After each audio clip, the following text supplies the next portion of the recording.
Hello, this is Alejandro Escovedo, and this is Texas Music.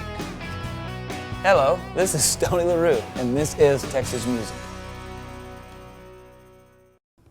Welcome back, folks. You know, my pal George Strait has always had a great appreciation for Texas music and Western swing throughout his over 30-year career.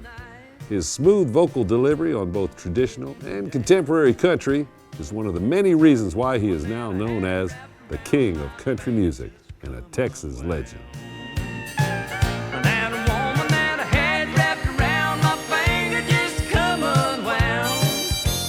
Wow, King George, I mean, every single song, I think he could record Mary Has a Little Lamb and it would be a hit. You know, I went and saw him, probably a decade or so ago. He played in Amarillo, and he played Amarillo by Morning, and it sounded like a Beatles concert. I'd plug my ears. And it's just wow, the effects he has had on so many different generations, you know. You know, in the 80s, the 90s, 2000s, I mean, kids are still digging it, and his appeal is 8 to 80. George Strait's 1981 debut album, Straight Country, introduced music fans everywhere to a sound that was already quite familiar in honky-tonks and dance halls all across Texas, courtesy of the Ace and the Hole Band. His follow-up album, Straight from the Heart, featured his first #1 song, Full-Hearted Memory, and the signature George Strait tune, Amarillo by Morning. Amarillo by morning, up from San Antonio. I'm 31 years old, and I still want to be George Strait when I grow up. And getting to play shows with them, we got to open for him at the Alamo Dome.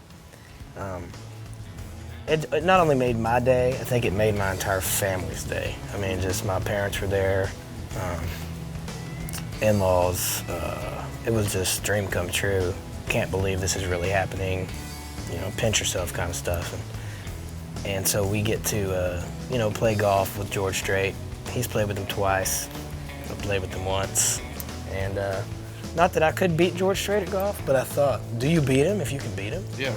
No, Yep. you missed the button.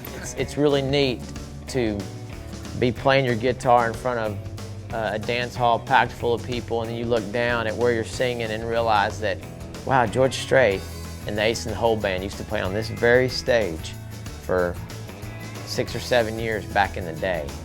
George Strait is the king of country music, there's no question. I mean, my one big deal, George, if you're listening, I've never had him cut one of my songs. I've been trying for years, and that guy is the Frank Sinatra of country music. He is the smoothest delivery of anybody I've ever known, plus he's from Pearsall. He owes it to a South Texas boy. George, I know you're listening, come on. During the entire span of his career, several of Strait's hits were written or co-written by Dean Dillon, including this 1985 hit single, The Chair. Well, excuse me, but I think you got my chair. The favorite that I always pull out of the bag that always is a crowd pleaser is The Chair, you know. I think that's one of the most well-crafted. That's a Dean Dillon and Hank Cochran song, and I've got to hear the story behind how that song was written, and I won't share that, but it's one of the best. The first George Strait album to feature producer Tony Brown was the 1992 soundtrack to the movie Pure Country, in which Strait plays the lead role. It is his most commercially successful studio album to date, selling over 6 million copies. The undisputed king of country music, George Strait, has 57 #1 songs and has sold more than 68.5 million albums in over 30 years of recording. He was named the ACM's Artist of the Decade in the 2000s and inducted into the Country Music Hall of Fame in 2006.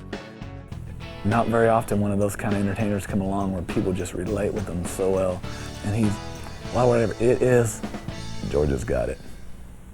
Stay with us, folks. Mike McClure and his band plug in and blow up the Texas music scene soundstage next.